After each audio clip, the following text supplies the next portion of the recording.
नमस्ते प्रिय भक्तगण। क्या आप भी किसी नए कार्य को शुरू तो बहुत उत्साह के साथ करते हैं, लेकिन थोड़ी सी परेशानी या बाधा आते ही हार मानकर उसे बीच में ही छोड़ देते हैं? क्या संसाधनों की कमी को आप अपनी असफलता का कारण मान लेते हैं और ये सोचने लगते हैं कि परिस्थितियां आपके अनुकूल नहीं है? प्रिय दर्शक बंधु, जब हमारा लक्ष्य बड़ा हो और मार्ग में अचानक से हमारे सारे साधन हमारा साथ छोड़ दें, तब एक सच्चे कर्मयोगी की पहचान कैसे होती है, ये हमें हमारे प्रथम पूज्य विघ्नहर्ता साक्षात भगवान श्री गणेश सिखाते हैं। आज का ये पावन अवसर कोई साधारण दिन नहीं है। आज हम उस कालखंड में चलेंगे जब संसार के सबसे बड़े महाकाव्य महाभारत की रचना हो रही थी। महर्षि वेद व्यास जी के मन में ज्ञान का अथाह सागर उमड़ रहा था, परंतु उन्हें एक ऐसे ज्ञानी और समर्पित लेखक की तलाश थी जो उनके मुख से निकली कथा को बिना एक पल रुके निरंतर लिख सके। तब इस महान कार्य की जिम्मेदारी स्वयं ज्ञान और बुद्धि के देवता भगवान गजानन ने ली। परंतु एक शर्त थी, कथा कहीं रुकनी नहीं चाहिए। जब महर्षि व्यास अत्यंत तीव्र गति से श्लोक बोल रहे थे और गजानन उसे भोजपत्र पर उतार रहे थे, तभी अचानक भगवान गणेश की लेखनी टूट गई। एक पल ठहरकर विचार कीजिए, यदि आज का कोई साधारण मनुष्य होता तो वो तुरंत बहाना बना देता कि कलम टूट गई है, अब मैं कैसे लिखूं? परंतु जो स्वयं विघ्नहर्ता है, वे किसी बाधा के आगे कैसे रुक सकते थे? कथा की गति और अपना वचन ना टूटे, इसलिए भगवान गणेश ने बिना एक क्षण का विलंब किए अपने ही हाथों से अपना एक दांत तोड़ लिया, उसे स्याही में डुबोया और महाभारत की उस महान कथा को लिखना निरंतर जारी रखा। अपने इसी महान त्याग और कार्य के प्रति अटूट समर्पण के कारण ही वे पूरे ब्रह्मांड में एक दंत कहलाए। ये कथा हमें जीवन का सबसे बड़ा रहस्य सिखाती है। यदि आपके भीतर अपने लक्ष्य को पाने की सच्ची आग और पूर्ण समर्पण है, तो सुविधाओं की कमी या कोई भी बाहरी रुकावट आपको कभी रोक नहीं सकती। जो इंसान अपने कार्य के लिए अपना सर्वस्व न्यौछावर कर देता है, सफलता स्वयं उसके चरण चूमती है। एक दंताय विद्महे वक्रतुंडाय धीमहि तन्नो दंती प्रचोदयात्। आज की ये कथा केवल सुनने मात्र की कोई कहानी नहीं है। ये हमारे भीतर के सारे बहानों को नष्ट करने, हमारे संकल्प को लोहे के समान मजबूत बनाने और हमें हमारे लक्ष्य तक पहुंचाने की एक अलौकिक महासाधना है। भक्तगण, भगवान गणेश के इस असीम ज्ञान और समर्पण की कथा केवल कानों से नहीं, बल्कि सीधे आत्मा से सुनी जाती है। शास्त्रों का यह स्पष्ट मत है कि सफलता और कर्म के इस परम ज्ञानमयी प्रसंग को यदि जल्दबाजी में या बीच में अधूरा छोड़ दिया जाए, तो मनुष्य का मन हमेशा बहानों और आलस्य में ही उलझा रह जाता है। इसलिए आज ये अटल संकल्प ले कि दुनिया की सारी उलझनों और अपने बहानों को कुछ देर के लिए भूलकर इस प्रेरणादायक कथा को बिना किसी रुकावट के अंत तक पूरे ध्यान से सुनेंगे। हो सकता है एक दंत भगवान का यह त्याग आपके जीवन की सारी रुकावटों को आज ही सदा के लिए समाप्त कर दे। जो व्यक्ति भगवान गणेश के समर्पण को अपने हृदय में बसाता है, दुनिया की कोई भी असफलता उसका मार्ग नहीं रोक सकती। और यदि आप भी गजानन के सच्चे भक्त हैं, तो कर्म और ज्ञान के इस प्रकाश को जन जन तक फैलाना आपका परम कर्तव्य है। इसलिए इस प्रस्तुति को पूरे भाव से पसंद करें, अपने परिजनों और मित्रों के साथ साझा करें और सनातन धर्म की इस अविरल गंगा से निरंतर जुड़े रहने के लिए आपके अपने मंच भक्ति स्टेशन की अभी सदस्यता लें। तो आइए अपने मन मंदिर को शुद्ध करें, अपने भीतर कर्म करने की असीम ऊर्जा को जागृत करें और पूरे भाव से जय श्री गणेश और जय एक दंत का जय घोष करते हुए इस परम पावन कथा की दिव्य यात्रा का शुभारंभ करते हैं। ओम श्री गणेशाय नमः। जय एक दंत, जय गजानन, जय गणपति सद्गुरुदेव। सुनिए साधक वीरों, सुनिए भक्तजनों, सुनिए उन सब मनुष्यों जिनके कंठ में आज भी बहानों की गांठें पड़ी है, जिनके मन में हार मान लेने की कायरता बैठ गई है, जिनके लक्ष्य उनके सामने खड़े होकर उनसे मुंह फेर रहे हैं। सुनिए एक ऐसी अमर कथा जो न केवल सुनने वाले के कानों में उतरेगी, बल्कि उसकी रगों में आग लगाकर उसकी आत्मा में ऐसा संकल्प भर देगी कि फिर वो जीवन की हर विपदा को अपने हाथों से मसल कर रख देगा। ये कथा है उस परम पिता की जो स्वयं विघ्नों के नाशक होकर भी अपने ही शरीर का विघ्न बनकर खड़े हो गए थे और उस विघ्न को भी अपने दांत से कुचल डाला। ये कथा है एक दंत भगवान श्री गणेश की, उस अद्भुत स्वरूप की जिसने दुनिया को सिखाया कि जब तक शरीर। वे जानते थे कि यह कथा केवल मनोरंजन के लिए नहीं है, यह तो मानव जाति के कल्याण के लिए, आने वाले हर युग के हर मनुष्य को सही मार्ग दिखाने के लिए है। पर उनके सामने एक ऐसी चुनौती खड़ी थी जो किसी साधारण मनुष्य के लिए असंभव थी। उनके मस्तिष्क में श्लोक उस गति से उमड़ रहे थे जैसे कोई अश्वमेधीय घोड़ा बिना रुके आकाश की ओर दौड़ रहा हो। वे उस ज्ञान को लगातार बोलना चाहते थे, उसे भोजपत्र पर उतारना चाहते थे ताकि यह अमर हो जाए। परंतु संपूर्ण धरती पर, देवलोक में भी कोई ऐसा लेखक नहीं था जो उनके मुख से निकलने वाले शब्दों की उस अविरल गति को पकड़ सके।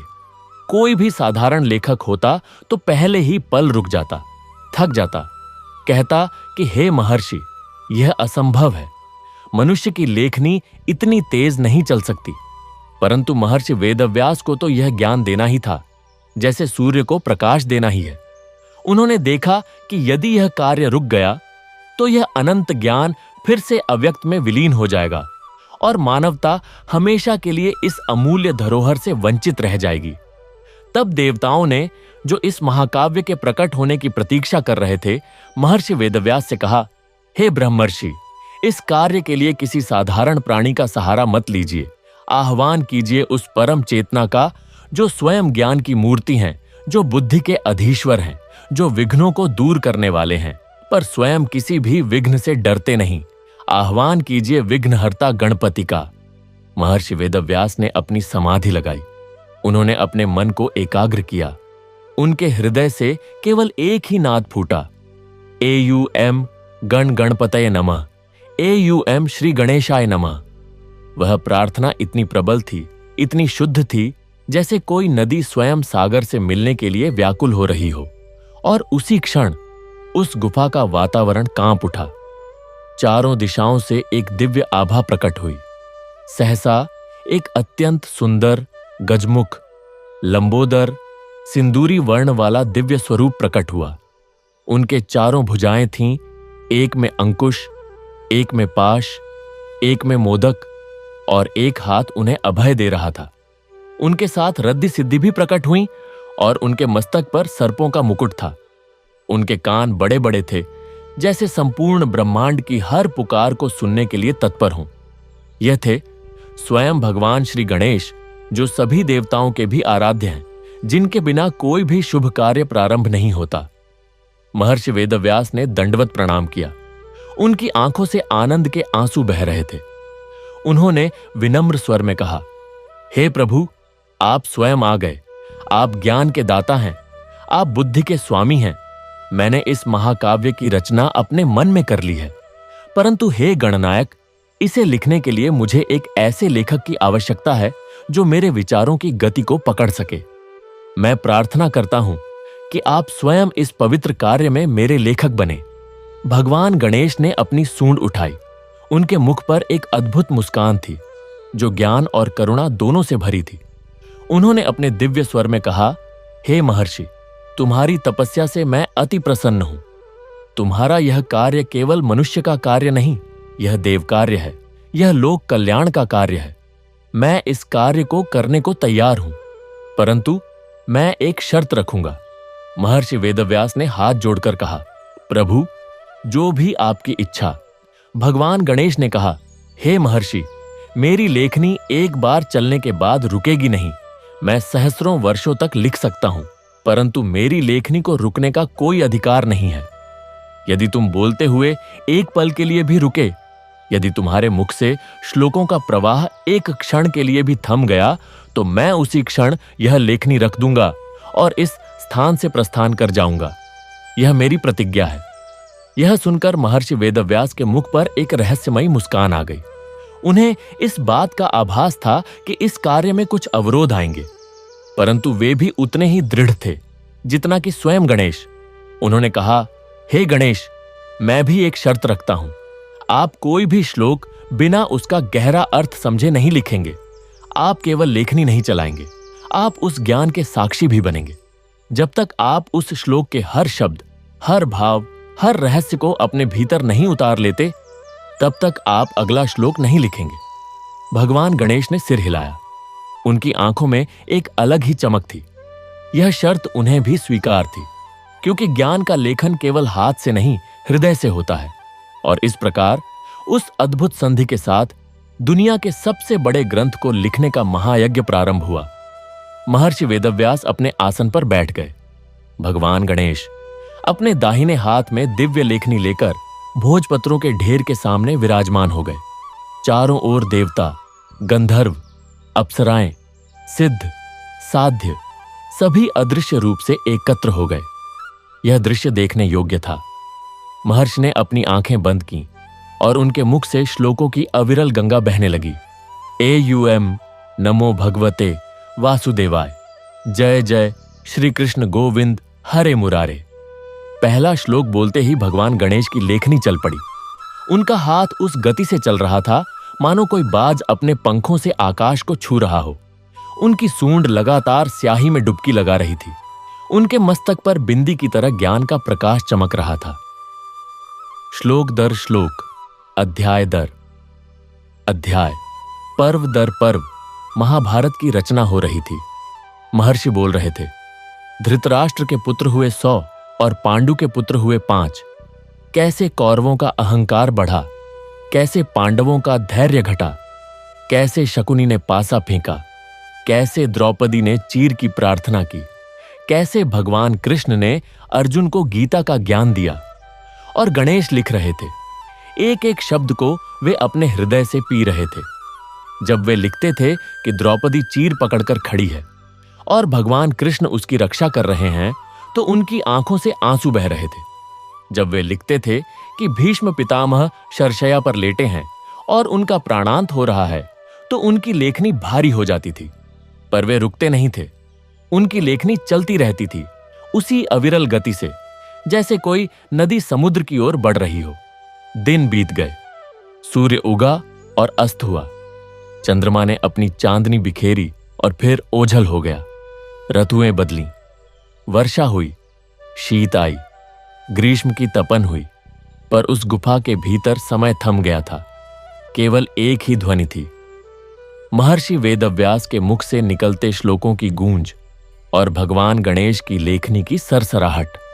वह ध्वनि इतनी सघन थी, इतनी पवित्र थी कि जो कोई भी उस गुफा के पास से गुजरता वह स्तब्ध रह जाता। पशु पक्षी भी उस स्थान के पास आकर मौन हो जाते, मानो वे भी इस अमृत का पान कर रहे हों। भगवान गणेश की लेखनी उस गति से चल रही थी जो मानव कल्पना से परे थी। उनके हाथ में कोई थकान नहीं थी, क्योंकि यह कोई साधारण कर्म नहीं था, यह उनका स्वरूप ही था। वे स्वयं लेखक थे, स्वयं ज्ञान थे, स्वयं वह ग्रंथ थे। परंतु जब कोई कर्म इतने उच्च स्तर पर चल रहा हो, तो भौतिकता की अपनी सीमाएं होती हैं। संसार के नियम ये हैं कि हर साधन का एक अंत होता है, हर वस्तु की एक सीमा होती है, चाहे वह कितनी भी दिव्य क्यों ना हो। और फिर वह क्षण आ गया जिसने समय को भी रोक दिया होगा, जिस क्षण को सुनकर आज भी देवता कांप जाते हैं और जिस क्षण को याद करके मनुष्य को अपने बहानों पर शर्म आनी चाहिए। उस अविरल लेखन के दौरान, उस अत्यंत तीव्र गति में, जब भगवान गणेश एक के बाद एक श्लोक लिखे जा रहे थे, अचानक एक भयंकर ध्वनि हुई, टक। वह ध्वनि उस मौन गुफा में ऐसी गूंजी मानो कोई पर्वत फट गया हो। वह ध्वनि थी भगवान गणेश के हाथ की लेखनी के टूटने की। हां, वह दिव्य लेखनी जो उस अद्भुत गति को सहन कर रही थी, जो उस शब्दों के भार को ढो रही थी, वह टूट गई। उसका अग्रभाग चटक कर अलग हो गया।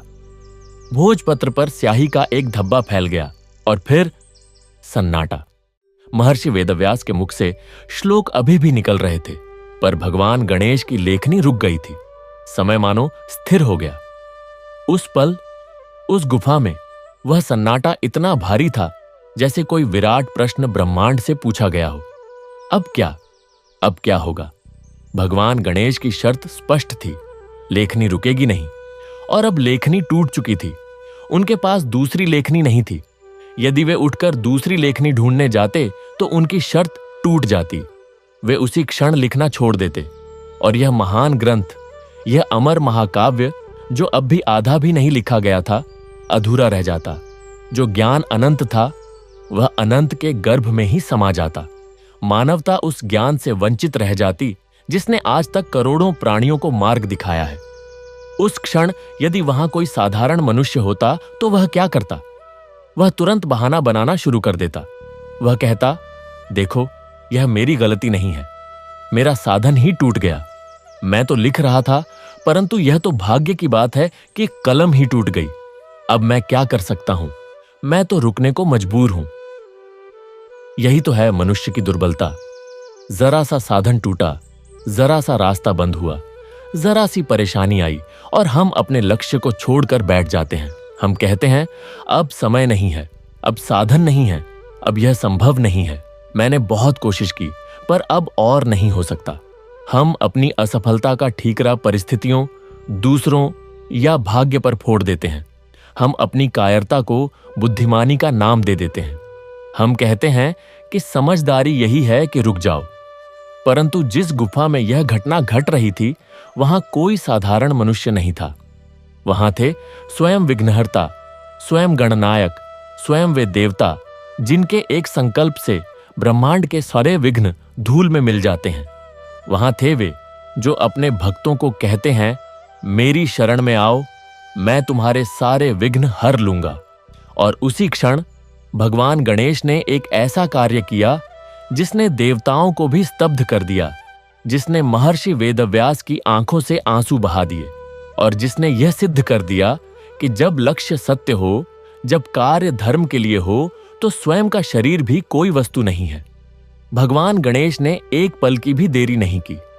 उन्होंने न तो कोई बहाना बनाया, न अपनी मजबूरी गिनाई, न कहा कि मैं थक गया हूं, न कहा कि अब यह असंभव है। उनके मुख पर वही अद्भुत शांति थी, वही ज्ञान की मुस्कान थी। उन्होंने अपने दाहिने हाथ को उठाया और उस हाथ को अपने ही मुख की ओर बढ़ाया। उनके मुख में जो अत्यंत सुंदर मोती की तरह चमकता हुआ गजदंत था, उसे उन्होंने अपनी उंगलियों से पकड़ा और एक ही झटके में उखाड़ डाला। एक दंत, एक ही दांत। उस क्षण उनके मुख से खून की धारा बह निकली। वह पीड़ा जो किसी भी सजीव प्राणी के लिए असहनीय होती है, उस पीड़ा को उन्होंने अपने शरीर में महसूस किया होगा, परंतु उनके मुख पर कोई विकार नहीं था, न कोई कराह, न कोई पीड़ा का भाव, न कोई झिझक। उनके मुख पर तो वही अद्भुत तेज था, वही संकल्प की अग्नि थी जिसने पूरे ब्रह्मांड को प्रकाशित कर दिया। उन्होंने उस टूटे हुए दांत को जो अब उनके हाथ में था, उसी क्षण स्याही में डुबोया। खून और स्याही मिल गए। वह मिश्रण उनके त्याग का, उनके समर्पण का, उनके अटूट संकल्प का प्रतीक बन गया। और फिर उसी दांत को लेखनी की तरह प्रयोग करते हुए उन्होंने फिर से लिखना शुरू कर दिया। टक टक टक। उस दांत की नोक भोजपत्र पर पड़ रही थी और उनके मुख से खून टपक रहा था, पर उनकी लेखनी नहीं रुकी। उनकी आंखों में आंसू नहीं थे, केवल एक अद्भुत ज्योति थी। वह ज्योति कह रही थी, देखो, मैं विघ्नहर्ता हूं। मैं अपने ही मार्ग में आए विघ्न को भी नहीं सह सकता। यदि मेरी लेखनी टूट गई तो मैं अपना ही दांत तोड़कर लेखनी बना लूंगा। यदि मेरे पास स्याही नहीं है तो मैं अपना रक्त ही स्याही बना लूंगा। परंतु यह ग्रंथ अधूरा नहीं रहेगा। यह ज्ञान, यह धर्म, यह कथा जो मानवता को सनातन मार्ग दिखाएगी, वह अवश्य ही पूर्ण होगी। महर्षि वेदव्यास ने यह दृश्य देखा। उनकी आंखें भर आईं। उनके हृदय में भक्ति का ज्वार उमड़ आया। उन्होंने सोचा, यह मैं क्या देख रहा हूं? स्वयं भगवान, जिनके एक दर्शन से मोक्ष मिल जाता है, वे मेरे इस ग्रंथ के लिए अपना दांत तोड़ रहे हैं। उनके लिए यह शरीर कोई मायने नहीं रखता। उनके लिए केवल संकल्प है, केवल कर्म है, केवल धर्म है। और उसी क्षण महर्षि वेदव्यास ने भी अपने मन में एक और संकल्प किया। उन्होंने सोचा कि भगवान ने अपना अंग अर्पित कर दिया तो मैं क्या हूं? मैं भी इस कार्य को अब और अधिक गति दूंगा। उन्होंने अपने मन की वह गति और भी तीव्र कर दी। श्लोकों का प्रवाह अब और भी अधिक वेगवान हो गया। वह प्रवाह ऐसा था मानो सप्त सिंधु एक साथ मिलकर समुद्र में गिर रहे हों। भगवान गणेश अपने उसी टूटे दांत से लिखते चले गए। खून रुक गया, घाव भर गया, परंतु लेखनी नहीं रुकी। उस दांत की नोक घिसती गई, परंतु उनका हाथ नहीं थमा। देवता आकाश से पुष्प वर्षा कर रहे थे, गंधर्व अपने वाद्य बजा रहे थे और सारा ब्रह्मांड इस अद्भुत दृश्य को देख रहा था। यह वह क्षण था जब भगवान गणेश ने एकदंत नाम को सार्थक किया। उनके एक दांत के टूटने से वह नाम मिटा नहीं बल्कि अमर हो गया। एकदंत का अर्थ केवल एक दांत वाला नहीं रह गया, बल्कि उसका अर्थ हो गया जिसने अपने लक्ष्य के लिए अपना ही अंग अर्पित कर दिया, जिसने बहानों को नहीं बल्कि अपने ही शरीर के विघ्न को कुचल दिया, जिसके लिए संकल्प शरीर से भी बड़ा था। यह कथा केवल एक पौराणिक घटना नहीं है, यह एक मनोवैज्ञानिक सत्य है। यह हर उस मनुष्य के लिए दर्पण है जो आज अपनी छोटी छोटी असफलताओं पर रो रहा है। आज देखिए हमारे जीवन में क्या होता है। हम कोई भी लक्ष्य रखते हैं, कोई भी कार्य प्रारंभ करते हैं। प्रारंभ में हमारे भीतर बहुत ऊर्जा होती है, बहुत उत्साह होता है। हम सोचते हैं कि हम दुनिया बदल देंगे, पर जैसे ही पहली बाधा आती है हमारा उत्साह ठंडा पड़ जाता है। हम कहते हैं आज बहुत थकान है, कल करेंगे। आज मूड नहीं है, आज बारिश हो रही है, आज सुबह जल्दी उठ नहीं पाया, आज ये काम हो गया तो बाकी काम रुक जाएगा। हम बहानों की श्रृंखला बनाते चले जाते हैं। हर दिन एक नया बहाना, हर हफ्ते एक नई मजबूरी, और धीरे धीरे वह लक्ष्य जो कभी हमारे सामने चमक रहा था धुंधला पड़ने लगता है। फिर एक दिन हम उसे पूरी तरह से छोड़ देते हैं। हम कहते हैं वैसे भी यह मेरे भाग्य में नहीं था, यह काम मेरे बस का नहीं था, इतनी मेहनत करने से क्या फायदा।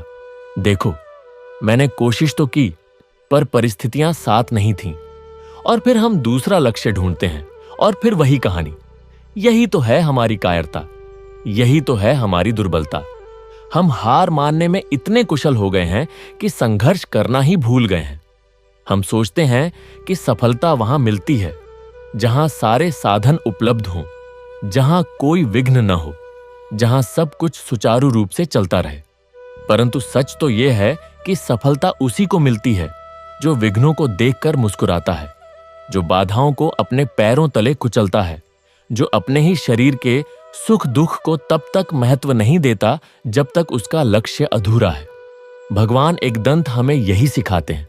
वे कहते हैं, हे मनुष्य, तुम्हारी लेखनी टूट सकती है, तुम्हारे साधन समाप्त हो सकते हैं, तुम्हारे रास्ते बंद हो सकते हैं, परंतु तुम्हारा संकल्प नहीं टूटना चाहिए। यदि तुम्हारा लक्ष्य सत्य है, यदि तुम्हारा कर्म धर्म से जुड़ा है, तो तुम्हें अपना ही दांत तोड़कर, अपना ही रक्त बहाकर, अपना ही शरीर अर्पित करके भी उसे पूरा करना होगा। यह कोई अतिशयोक्ति नहीं है, यह जीवन का सत्य है। देखिए हमारे ऋषि मुनियों ने क्या किया। महर्षि विश्वामित्र ने हजारों वर्षों तक तपस्या की। उनका शरीर सूख गया, उनकी इंद्रियां नष्ट हो गईं, पर उनका संकल्प नहीं डगमगाया। भगवान शंकर ने विषपान किया, अपने कंठ को नील कर लिया, पर संसार की रक्षा का संकल्प नहीं छोड़ा। माता सीता ने वनवास में कंदमूल खाए, पर उनका धैर्य नहीं डगमगाया। और आज हमारे पास घर है, परिवार है, साधन है, स्वास्थ्य है, फिर भी हम एक छोटी सी असफलता पर कहते हैं बहुत हुआ, अब और नहीं हो सकता। यह कायरता हमें कहां से मिली? यह हमारी शिक्षा का दोष है या हमारे समाज का? नहीं, यह हमारे अपने मन की दुर्बलता है। हमने अपने मन को इतना कमजोर बना लिया है कि वह थोड़ी सी भी चुनौती सहन नहीं कर सकता। हमने सुख सुविधाओं को इतना महत्व दे दिया है कि थोड़ी सी भी असुविधा होते ही हम अपना मार्ग बदल लेते हैं। हम भूल गए हैं कि जीवन में सुख सुविधाएं केवल साधन हैं, साध्य नहीं। साध्य तो हमारा लक्ष्य है, हमारा संकल्प है, हमारा धर्म है। भगवान एकदंत की यह कथा हमें बताती है कि सच्ची सफलता उन्हीं को मिलती है जो अपने सुख का त्याग कर सकते हैं, अपने शरीर का मोह त्याग सकते हैं, अपने आराम का मोह त्याग सकते हैं, जो कह सकते हैं मेरा लक्ष्य मेरे शरीर से भी बड़ा है, मेरा संकल्प मेरे सुख से भी बड़ा है, मेरा धर्म मेरे प्राणों से भी बड़ा है। आज हम अपने जीवन में देखें, हमने कितने लक्ष्य रखे थे, कितने सपने देखे थे, कितने संकल्प किए थे और उनमें से कितने हमने पूरे किए? शायद बहुत कम। क्यों? क्योंकि हर बार कोई ना कोई बहाना आ गया, हर बार कोई ना कोई विघ्न आ गया, हर बार हमें लगा कि यह हमसे नहीं हो सकता। पर भगवान एकदंत हमसे पूछते हैं, क्या तुमने अपना दांत तोड़ा? क्या तुमने अपना रक्त बहाया? क्या तुमने अपने शरीर का एक अणु भी अपने लक्ष्य के आगे अर्पित किया? नहीं, तुमने तो केवल बहाने बनाए। तुमने तो अपने आलस्य को बुद्धिमत्ता का नाम दिया, तुमने तो अपनी कायरता को विवेक का नाम दिया, और फिर तुम कहते हो कि भाग्य ने साथ नहीं दिया, परिस्थितियां अनुकूल नहीं थीं। सच्चाई यह है कि परिस्थितियां कभी भी पूर्ण रूप से अनुकूल नहीं होती। यदि हम अनुकूल परिस्थितियों की प्रतीक्षा करेंगे तो हम जीवन भर प्रतीक्षा करते रह जाएंगे। सफलता उन्हीं की होती है जो प्रतिकूल परिस्थितियों में भी अपने मार्ग पर अडिग रहते हैं, जो कहते हैं चाहे जो हो मुझे यह करके ही रहना है। यही संकल्प की शक्ति है, यही वह अग्नि है जो सारे बहानों को जलाकर राख कर देती है। यही वह तप है जो हर विघ्न को भस्म कर देता है, और इसी तप का नाम है एकदंत, इसी संकल्प का नाम है गणपति। अब इस कथा को और गहराई से समझिए। भगवान गणेश ने अपना दांत तोड़ा। यह केवल एक शारीरिक क्रिया नहीं थी, यह एक गहरी मनोवैज्ञानिक क्रांति थी।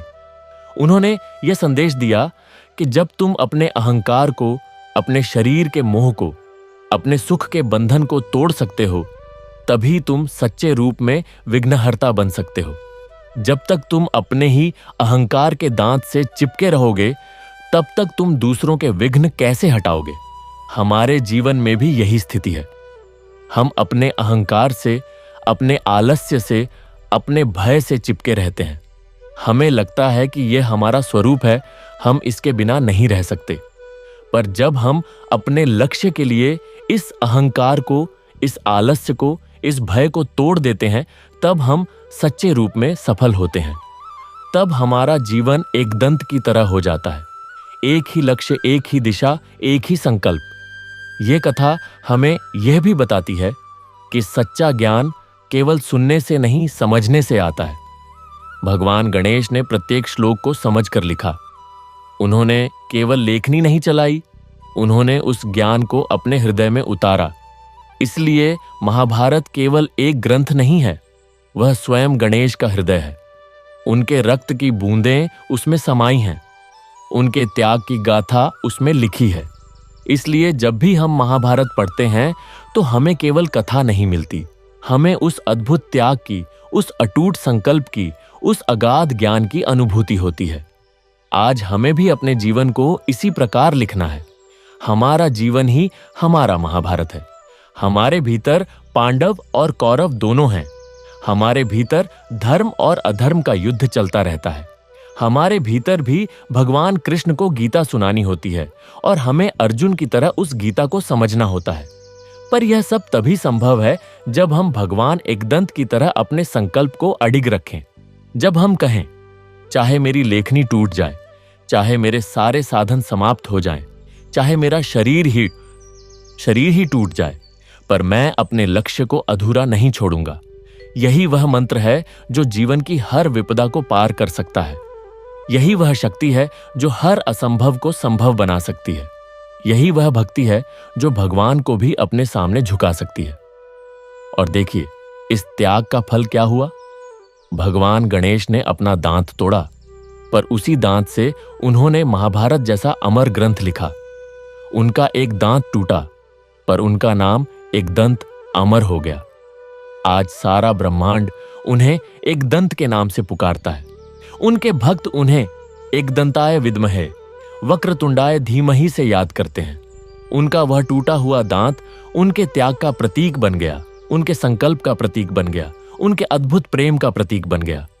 तो हे मनुष्य, तू भी अपने जीवन में इसी एकदंत भाव को जगा। जब भी तेरे सामने कोई विघ्न आए तो उसे अपने संकल्प का भोजन बना दे। जब भी तेरे साधन टूटें तो अपने ही शरीर के किसी अंग को, अपने ही समय को, अपने ही सुख को तोड़कर नया साधन बना ले। यह अतिशयोक्ति नहीं है, यह जीवन का सत्य है। जब तू सच्चे मन से कुछ करने का संकल्प कर लेता है तो यह ब्रह्मांड ही तेरे साथ खड़ा हो जाता है। पर उस संकल्प की अग्नि तेरे भीतर प्रज्वलित होनी चाहिए। आज हम देखते हैं कि दुनिया में जितने भी महान कार्य हुए हैं उनके पीछे यही एकदंत भाव था।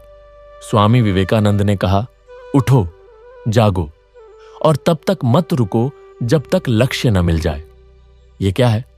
यही एकदंत का संदेश है। महात्मा गांधी ने कहा, सत्याग्रह, अहिंसा और स्वराज्य। उन्होंने अपना सब कुछ अर्पित कर दिया, अपना शरीर, अपना सुख, अपना जीवन। यह क्या है? यही एकदंत का भाव है। वैज्ञानिकों ने वर्षों तक प्रयोग किए, असफलताओं की परवाह नहीं की, अपनी नींद, अपना आराम, अपना सब कुछ त्याग दिया। यह क्या है? यही एकदंत का तप है। और हम क्या करते हैं? हम एक छोटी सी असफलता पर कहते हैं, नहीं हो सकता। हम एक छोटे से विघ्न पर कहते हैं, छोड़ो यार, बहुत मुश्किल है। हम एक छोटी सी थकान पर कहते हैं, आराम करते हैं, फिर देखेंगे। और फिर वह फिर कभी नहीं आता। यही हमारी कमजोरी है, यही हमारा बहाना है। और इसी बहाने ने हमें कितना पीछे धकेल दिया है, कितने लक्ष्य अधूरे छोड़ दिए, कितने सपने धूल में मिला दिए, कितने संकल्प तोड़ डाले। अब समय आ गया है कि हम इस कायरता को चकनाचूर कर दें। अब समय आ गया है कि हम भगवान एकदंत का आह्वान करें, उनके उस अद्भुत त्याग को अपने जीवन में उतारें। अब समय आ गया है कि हम कहें, मैं अब कोई बहाना नहीं बनाऊंगा, मैं अब हार नहीं मानूंगा, मैं अब अपने लक्ष्य को अधूरा नहीं छोड़ूंगा। चाहे जितनी भी विपदाएं आएं, चाहे जितने भी विघ्न आएं, मैं अपने मार्ग पर अडिग रहूंगा। और जब तुम यह संकल्प करोगे तो याद रखना, उसी क्षण विघ्नहर्ता स्वयं तुम्हारे साथ खड़े हो जाएंगे। वे तुम्हारे लिए अपना दांत नहीं तोड़ेंगे, क्योंकि उन्होंने तो पहले ही तोड़ दिया है। वे तुम्हारे लिए अपना रक्त नहीं बहाएंगे, क्योंकि उन्होंने तो पहले ही बहा दिया है। पर वे तुम्हें वह शक्ति देंगे, वह संकल्प देंगे, वह साहस देंगे, जिससे तुम स्वयं अपने विघ्नों को हर सकोगे। वे तुम्हारे भीतर उस एकदंत को जगाएंगे जो तुम्हारे सारे बहानों को, तुम्हारी सारी कायरता को, तुम्हारे सारे भय को जड़ से उखाड़ फेंकेगा। यही तो है सच्ची भक्ति, यही तो है सच्चा समर्पण, यही तो है वह मार्ग जो तुम्हें सीधे भगवान के पास ले जाता है। जब तुम अपने लक्ष्य के प्रति ऐसा समर्पण करते हो तो वह लक्ष्य स्वयं भगवान बन जाता है। और जब भगवान तुम्हारे लक्ष्य में बस जाते हैं तो फिर उस लक्ष्य को कोई भी शक्ति अधूरा नहीं रख सकती। इसलिए आज इस कथा को सुनकर अपने जीवन में उतारिए भगवान एकदंत के उस अद्भुत संकल्प को। जब भी आपके हाथ से कलम गिरे, जब भी आपका साधन टूटे, जब भी आपके मार्ग में विघ्न आए, तो याद करिए उस क्षण को जब भगवान ने अपना दांत तोड़ा था और कहिए, हे प्रभु, आपने अपना दांत तोड़ा तो मैं अपना आलस्य तोड़ सकता हूं। आपने अपना रक्त बहाया तो मैं अपना पसीना बहा सकता हूं। आपने अपना शरीर अर्पित किया तो मैं अपना सुख अर्पित कर सकता हूं। यही वह भाव है जो आपको सफलता की ओर ले जाएगा। यही वह मंत्र है जो आपके जीवन के हर संघर्ष को विजय में बदल देगा। यही वह कथा है जो आपके रोंगटे खड़े कर देगी, आपकी रगों में आग लगा देगी और आपको एक नए जीवन की ओर ले जाएगी। अब इस कथा को और आगे बढ़ाते हैं। यह कथा केवल महाभारत लेखन तक सीमित नहीं है। यह कथा हर उस मनुष्य के लिए है जो अपने जीवन में कुछ बड़ा करना चाहता है। यह कथा हर उस योद्धा के लिए है जो अपने भीतर के कौरवों से युद्ध कर रहा है। यह कथा हर उस साधक के लिए है जो अपने लक्ष्य की ओर अग्रसर है। देखिए, जीवन एक युद्ध है। यह कोई आराम की बात नहीं है। यहां हर दिन नई चुनौतियां आती हैं, हर दिन नए विघ्न आते हैं। कोई दिन ऐसा नहीं जाता जब हमें कुछ न कुछ सहन न करना पड़े, कुछ न कुछ त्याग न करना पड़े। पर हमारी दुर्बलता यह है कि हम इन विघ्नों को देखकर घबरा जाते हैं। हम सोचते हैं कि यह हमारे साथ ही क्यों हो रहा है। हम भूल जाते हैं कि यही विघ्न हमें मजबूत बनाते हैं, यही विघ्न हमें निखारते हैं, यही विघ्न हमें हमारे लक्ष्य के योग्य बनाते हैं। भगवान एकदंत ने अपना दांत तोड़ा, पर उस दांत ने उन्हें अमर कर दिया। उनका दांत टूटा पर उनकी प्रतिष्ठा बढ़ी। उन्होंने पीड़ा सही पर उन्होंने अमर ग्रंथ लिखा। यही जीवन का सत्य है।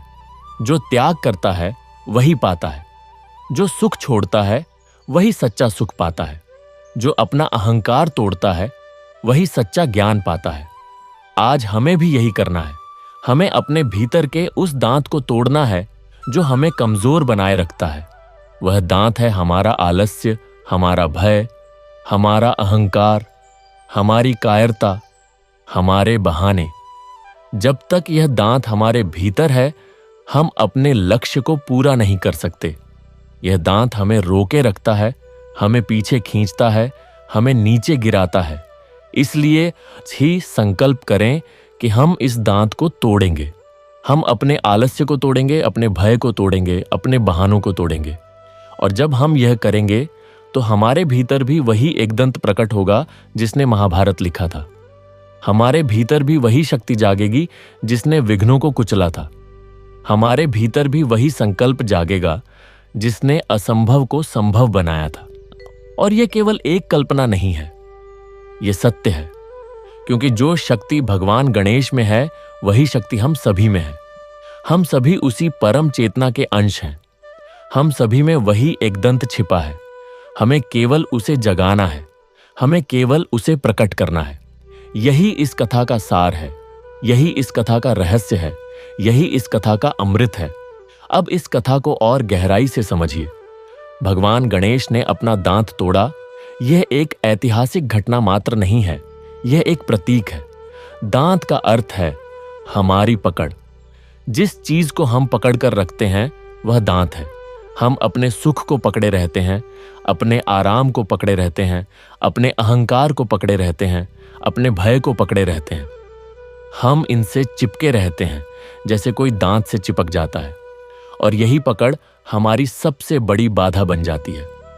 भगवान एकदंत ने यह संदेश दिया कि जब तुम अपनी इस पकड़ को छोड़ोगे तभी तुम सच्चे रूप में स्वतंत्र हो सकते हो।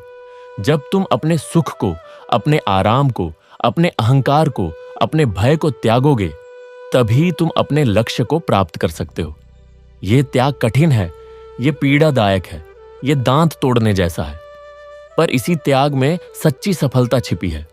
आज हम देखते हैं कि जितने भी महान लोग हुए हैं उन्होंने यह त्याग किया है।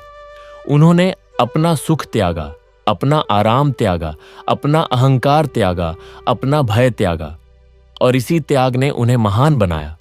उन्होंने अपना दांत तोड़ा और फिर उसी दांत से उन्होंने अपना महाभारत लिखा। तो हे मनुष्य, अब तू भी यह त्याग कर, तू भी अपना दांत तोड़, तू भी अपने आलस्य को, अपने भय को, अपने बहानों को तोड़कर फेंक दे। और फिर देख कैसे तेरा जीवन बदल जाता है, कैसे तेरे सारे विघ्न समाप्त हो जाते हैं, कैसे तेरे सारे लक्ष्य पूरे हो जाते हैं। यही भगवान एकदंत का आशीर्वाद है, यही उनकी कृपा है, यही उनका वरदान है। अब इस कथा का एक और पक्ष देखिए। भगवान गणेश ने अपना दांत तोड़ा पर उन्होंने उसे फेंका नहीं। उन्होंने उस दांत को लेखनी बनाया। उन्होंने उसी टूटे हुए दांत से महाभारत लिखा। यह भी एक गहरा संदेश है। हमारी असफलताएं, हमारे टूटे हुए सपने, हमारे विफल प्रयास, यदि हम उन्हें सही दृष्टि से देखें तो वे हमारी सबसे बड़ी शक्ति बन सकते हैं। हमारी हार ही हमें जीत का मार्ग दिखा सकती है। हमारा टूटना ही हमें निर्माण का सबक सिखा सकता है। जब हम असफल होते हैं तो हम उस असफलता को कोसते हैं, उसे भूल जाना चाहते हैं, उसे दबा देते हैं। पर भगवान एकदंत हमें सिखाते हैं कि अपनी असफलता को, अपने टूटे हुए हिस्से को, अपने दांत को उठाओ, उसे स्याही में डुबाओ और उसी से लिखना शुरू करो। वही तुम्हारी सबसे बड़ी ताकत बन सकता है, वही तुम्हारी सबसे अनोखी पहचान बन सकता है। यही एकदंत की विशेषता है, यही उनकी शिक्षा है, यही उनका उपदेश है। इसलिए आज जब भी तुम्हारे जीवन में कोई विफलता आए, कोई दुख आए, कोई टूटन आए, तो याद करना कि यह तुम्हारा दांत है। इसे मत फेंको, इसे मत छिपाओ, इसे मत भूलो। इसे उठाओ, इसे स्याही में डुबाओ और इसी से अपने जीवन का महाभारत लिखो। यही तुम्हारी सबसे बड़ी पूंजी है, यही तुम्हारी सबसे बड़ी शक्ति है। और जब तुम ऐसा करोगे तो तुम भी एकदंत बन जाओगे। तुम्हारी वही पहचान होगी जो भगवान गणेश की है। तुम वही संकल्प धारण करोगे जो उन्होंने किया था। तुम वही साहस दिखाओगे जो उन्होंने दिखाया था। तुम वही विजय प्राप्त करोगे जो उन्होंने प्राप्त की थी। यही इस कथा का परम रहस्य है, यही इस कथा का अंतिम सत्य है। अब इस कथा को और आगे बढ़ाते हैं, क्योंकि यह कथा अभी समाप्त नहीं हुई है। यह कथा तब तक चलेगी जब तक इस धरती पर एक भी मनुष्य ऐसा है जो अपने लक्ष्य को पूरा करने के लिए संघर्ष कर रहा है। यह कथा तब तक चलेगी जब तक कोई भी प्राणी अपने बहानों से, अपनी कायरता से, अपने भय से मुक्त होने का प्रयास कर रहा है। यह कथा अमर है जैसे भगवान एकदंत अमर है। यह कथा अविरल है जैसे उनकी लेखनी अविरल थी। तो आइए इस कथा को और गहराई में उतारते हैं। आइए उस मनोवैज्ञानिक द्वंद्व को समझते हैं जो भगवान गणेश के मन में उस क्षण उठा होगा जब उनकी लेखनी टूटी थी। वह क्षण कितना निर्णायक था। उनके सामने दो ही विकल्प थे, या तो वे अपनी शर्त का पालन करते हुए लिखना बंद कर दें, या फिर वे अपने शरीर को ही साधन बना लें। यह कोई साधारण निर्णय नहीं था। यह एक ऐसा निर्णय था जो संपूर्ण मानव जाति के भविष्य को प्रभावित करने वाला था। यदि भगवान गणेश ने लिखना बंद कर दिया होता तो कोई उन्हें दोष नहीं दे सकता था। उनकी शर्त स्पष्ट थी और वे उस शर्त के प्रति आश्वस्त थे। उनकी लेखनी टूट गई थी, यह उनकी गलती नहीं थी। वे कह सकते थे, देखो मैंने कहा था कि मेरी लेखनी नहीं रुकेगी और अब यह रुक गई है, यह मेरी गलती नहीं है। यह एक उचित बहाना था। परंतु भगवान गणेश ने यह बहाना नहीं बनाया। उन्होंने एक क्षण भी विचार नहीं किया कि यह मेरी गलती नहीं है। उन्होंने केवल यह देखा कि कार्य अधूरा है और कार्य को पूरा करना है। उन्होंने अपने शरीर को, अपने सुख को, अपनी पीड़ा को गौण कर दिया और लक्ष्य को प्रधान बना दिया। यही सच्चे नेता की, सच्चे योद्धा की, सच्चे साधक की पहचान है। वह बहाने नहीं बनाता, वह समाधान ढूंढता है। वह यह नहीं देखता कि किसकी गलती है, वह यह देखता है कि आगे क्या करना है। वह परिस्थितियों को दोष नहीं देता, वह परिस्थितियों को बदलता है। वह कहता है, मुझे यह करना है चाहे जो हो। आज हमारे जीवन में यही सबसे बड़ी कमी है। हम बहाने बनाने में माहिर हो गए हैं, पर समाधान ढूंढना भूल गए हैं। हम ये देखने में लगे रहते हैं कि किसने गलती की, किसके कारण यह हुआ, क्यों हुआ, कैसे हुआ, पर हम ये नहीं देखते कि अब क्या करना है। हम इतिहास को दोहराते रहते हैं, पर भविष्य का निर्माण नहीं करते। भगवान एकदंत हमें सिखाते हैं कि जब भी कोई विघ्न आए तो सबसे पहले ये मत देखो कि विघ्न कहाँ से आया, क्यों आया, किसकी गलती है। पहले ये देखो कि इस विघ्न के बावजूद लक्ष्य को कैसे प्राप्त किया जाए। यदि एक रास्ता बंद है तो दूसरा रास्ता ढूंढो। यदि एक साधन टूटा है तो दूसरा साधन बनाओ। यदि बाहर कुछ नहीं है तो अपने भीतर देखो। अपने शरीर में, अपने मन में, अपनी आत्मा में वह शक्ति है जो किसी भी बाहरी साधन से अधिक बलवती है। यही एकदंत का दर्शन है, यही उनकी शिक्षा है। अब इस कथा को और आगे बढ़ाते हैं। भगवान गणेश ने अपना दांत तोड़ा, पर उन्होंने केवल एक दांत तोड़ा। उनके पास दूसरा दांत अभी भी था। वे दूसरा दांत भी तोड़ सकते थे यदि आवश्यकता पड़ती, पर उन्होंने केवल एक दांत तोड़ा। यह भी एक गहरा संदेश है। त्याग का अर्थ यह नहीं है कि तुम अपना सब कुछ एक साथ लुटा दो। त्याग का अर्थ है कि तुम जितनी आवश्यकता हो उतना त्याग करो, लेकिन पूरे मन से करो। भगवान गणेश ने एक दांत तोड़ा और वही पर्याप्त था। उन्होंने दूसरा दांत सुरक्षित रखा क्योंकि उसकी आवश्यकता नहीं थी। यह हमें सिखाता है कि हमें अपनी शक्तियों का विवेकपूर्ण उपयोग करना चाहिए। हमें अनावश्यक त्याग नहीं करना चाहिए, परंतु जहां आवश्यकता हो वहां पूर्ण त्याग करने से पीछे नहीं हटना चाहिए।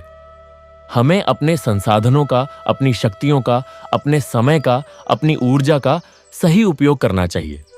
न तो उन्हें बर्बाद करना चाहिए, न ही उन्हें संचित रखकर मोहग्रस्त हो जाना चाहिए। यही संतुलन है, यही बुद्धिमत्ता है, यही सफलता का मार्ग है। अब इस कथा का एक और पक्ष देखिए।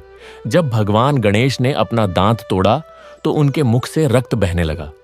यह रक्त केवल शारीरिक रक्त नहीं था, यह उनके त्याग का प्रतीक था। यह रक्त उनके संकल्प की अग्नि से तप्त होकर स्याही बन गया और इसी स्याही से उन्होंने महाभारत लिखा। इसका अर्थ यह हुआ कि सच्चा ज्ञान, सच्चा ग्रंथ, सच्ची कृति त्याग के रक्त से ही लिखी जाती है। जिस ज्ञान में त्याग का रक्त नहीं है वह ज्ञान अधूरा है। जिस कृति में समर्पण की पीड़ा नहीं है वह कृति निर्जीव है। आज हम देखते हैं कि हमारे जीवन में भी यही सत्य है। हम जो भी करते हैं, यदि उसमें हमारा पूर्ण समर्पण नहीं है, यदि उसमें हमारे त्याग की पीड़ा नहीं है, तो वह कभी भी सच्ची सफलता नहीं दे सकता। हम चाहे जितनी भी सुविधाएं जुटा लें, चाहे जितने भी साधन इकट्ठे कर लें, यदि हमारा हृदय उसमें नहीं लगा है तो वह कार्य कभी भी उस ऊंचाई को नहीं छू सकता जहां भगवान एकदंत ने अपने दांत से महाभारत लिखा था।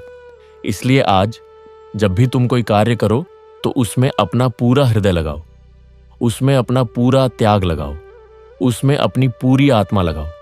तभी वह कार्य सफल होगा, तभी वह कार्य अमर होगा, तभी वह कार्य तुम्हें भगवान के समीप ले जाएगा। अब इस कथा को और आगे बढ़ाते हैं। भगवान गणेश ने अपना दांत तोड़ा और उसी दांत से उन्होंने लिखना जारी रखा। इस घटना के बाद महर्षि वेदव्यास का हृदय भक्ति से भर गया। उन्होंने सोचा, यह मैं क्या देख रहा हूं? स्वयं भगवान, जिनकी पूजा बिना कोई शुभ कार्य प्रारंभ नहीं होता, वे मेरे इस कार्य के लिए अपना अंग अर्पित कर रहे हैं। मैं कितना धन्य हूं कि मुझे यह कार्य करने का अवसर मिला। और उसी क्षण महर्षि वेदव्यास के मन में एक और अद्भुत विचार आया। उन्होंने सोचा कि भगवान ने अपना दांत तोड़ा है तो मैं भी कुछ त्याग करूं। पर उनके पास त्यागने के लिए क्या था? उन्होंने अपना सब कुछ पहले ही त्याग दिया था। उन्होंने अपना सारा जीवन तपस्या में बिता दिया था। तब उन्होंने सोचा कि मैं अपनी गति को और भी अधिक बढ़ा दूं, मैं अपनी वाणी को और भी तीव्र कर दूं, ताकि भगवान को कम से कम समय में यह ग्रंथ लिखने में सहायता मिले।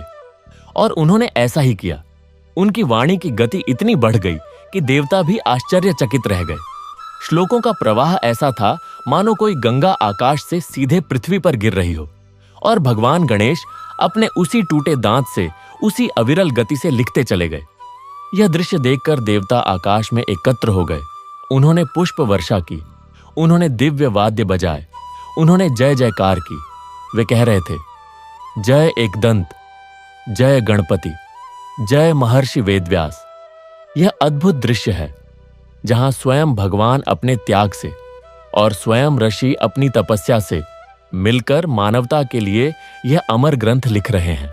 और इस प्रकार बिना किसी रुकावट के महाभारत की रचना पूर्ण हुई। यह वह ग्रंथ है जिसमें 1,00,000 श्लोक हैं, जिसमें संपूर्ण मानव जीवन का दर्शन है, जिसमें धर्म, अर्थ, काम, मोक्ष चारों पुरुषार्थों की चर्चा है। यह वह ग्रंथ है जिसे पंचम वेद कहा जाता है। और इस ग्रंथ के प्रत्येक अक्षर में भगवान एकदंत का त्याग समाया है। इस ग्रंथ की प्रत्येक पंक्ति में उनके रक्त की बूंदें हैं। इस ग्रंथ का प्रत्येक शब्द उनके संकल्प की अग्नि से तप्त है। इसलिए जब भी हम महाभारत पढ़ते हैं तो हमें केवल एक कथा नहीं मिलती, हमें एक अनुभव मिलता है। हमें उस अद्भुत त्याग का अनुभव मिलता है, हमें उस अटूट संकल्प का अनुभव मिलता है, हमें उस अगाध भक्ति का अनुभव मिलता है। और यह अनुभव हमें बदल देता है। यह अनुभव हमारे भीतर के कौरवों को हराने की शक्ति देता है। यह अनुभव हमें हमारे लक्ष्य की ओर अग्रसर करता है। अब इस कथा को आज के जीवन से जोड़ते हैं। आज का मनुष्य कितना भाग्यशाली है कि उसे यह कथा सुनने को मिली। पर क्या वह इस कथा से कुछ सीख पाता है? क्या वह इस कथा को अपने जीवन में उतार पाता है? दुर्भाग्य से अधिकांश लोग इस कथा को केवल एक मनोरंजक कहानी के रूप में सुनकर भूल जाते हैं। वे इसके गहरे अर्थ को नहीं समझ पाते, वे इस संदेश को अपने हृदय में नहीं उतार पाते। पर आज इस कथा को सुनने वाले हर श्रोता से मेरी विनती है कि इस कथा को केवल सुनकर मत जाना, इस कथा को अपने जीवन में उतारो। जब भी तुम्हारे जीवन में कोई विघ्न आए तो याद करो कि भगवान गणेश ने अपना दांत तोड़ा था। जब भी तुम्हारे पास साधन न हो तो याद करो कि भगवान ने अपने शरीर को ही साधन बना लिया था। जब भी तुम हार मानने लगो तो याद करो कि भगवान ने हार नहीं मानी थी। जब भी तुम बहाने बनाने लगो तो याद करो कि भगवान ने कोई बहाना नहीं बनाया था। और जब तुम ये करोगे तो तुम देखोगे कि तुम्हारे सारे विघ्न समाप्त हो जाते हैं, तुम्हारे सारे बहाने भस्म हो जाते हैं, तुम्हारी सारी कायरता धूल में मिल जाती है। तुम्हारे भीतर एक नई शक्ति जागती है। वह शक्ति है एकदंत की शक्ति, वह शक्ति है गणपति की शक्ति, वह शक्ति है उस परम पिता की शक्ति जिसने अपना दांत तोड़कर यह सिद्ध कर दिया कि संकल्प के आगे शरीर भी छोटा है, पीड़ा भी छोटी है, सुख भी छोटा है। यही सत्य है, यही जीवन का मूल मंत्र है। अब इस कथा का अंतिम पक्ष देखिए। भगवान गणेश ने अपना दांत तोड़ा, पर उनका वह दांत फिर से नहीं उगा। वे सदा के लिए एक दंत हो गए। यह कोई कमी नहीं है, यह उनकी विशेषता है, यह उनकी पहचान है, यह उनका गौरव है। उनके भक्त उन्हें इसी एकदंत स्वरूप में पूजते हैं। वे जानते हैं कि यह एकदंत ही उनका सबसे बड़ा आभूषण है। यह एकदंत ही उनके त्याग का, उनके संकल्प का, उनके प्रेम का प्रतीक है। यह हमें सिखाता है कि हमारी कमियां, हमारी टूटन, हमारी असफलताएं, यदि हम उन्हें सही दृष्टि से देखें तो वे हमारी सबसे बड़ी ताकत बन सकती हैं।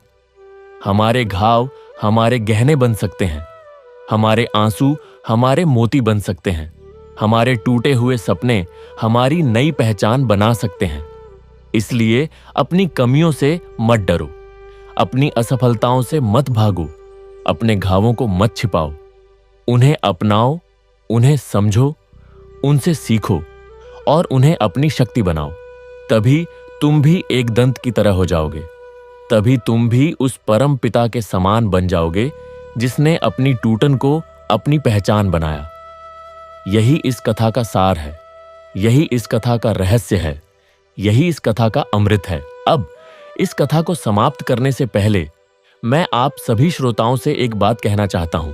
यह कथा केवल सुनने की नहीं है, यह कथा जीने की है। यह कथा केवल याद रखने की नहीं है, यह कथा आत्मसात करने की है। यह कथा केवल दूसरों को सुनाने की नहीं है, यह कथा स्वयं पर लागू करने की है। आज से जब भी आपके जीवन में कोई विघ्न आए तो अपने मन में इस कथा को दोहराइए। जब भी आप हार मानने लगें तो भगवान एकदंत का ध्यान कीजिए। जब भी आप बहाने बनाने लगें तो उस क्षण को याद कीजिए जब भगवान ने अपना दांत तोड़ा था।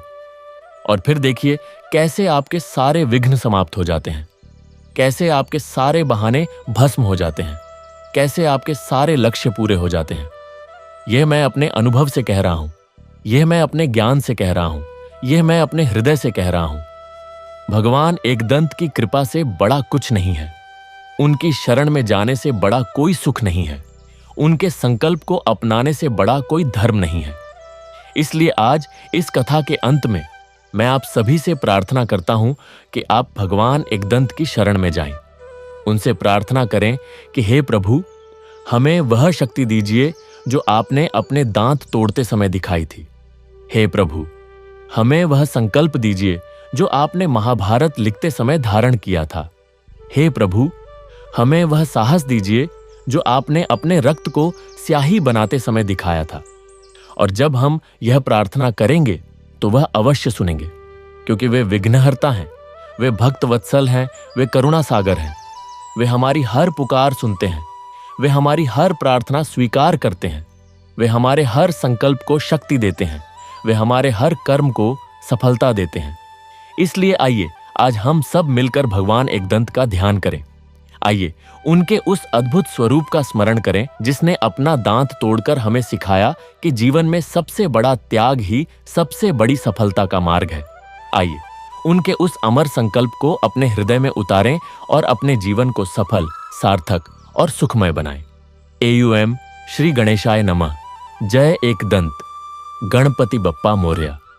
यह कथा अविरल चलती रहे जैसे भगवान एकदंत की लेखनी अविरल चलती रही। यह कथा तब तक चले जब तक इस धरती पर एक भी मनुष्य ऐसा है जो अपने बहानों से, अपनी कायरता से, अपने भय से मुक्त होना चाहता है। यह कथा अमर है जैसे भगवान एकदंत अमर है। यह कथा अविनाशी है जैसे उनका संकल्प अविनाशी है। यह कथा सनातन है जैसे यह सनातन धर्म सनातन है। इसलिए हे श्रोताओं, इस कथा को अपने हृदय में बसा लो, इस कथा को अपने जीवन में उतार लो, इस कथा को अपने कर्म में परिवर्तित कर लो और फिर देखो कैसे तुम्हारा जीवन बदल जाता है, कैसे तुम्हारे सारे दुख समाप्त हो जाते हैं, कैसे तुम्हारे सारे विघ्न हर लिए जाते हैं, कैसे तुम्हारे सारे लक्ष्य पूरे हो जाते हैं। यही भगवान एकदंत का आशीर्वाद है, यही उनकी कृपा है, यही उनका वरदान है। AUM श्री गणेशाय नमः। जय एकदंत। गणपति बप्पा मोरया।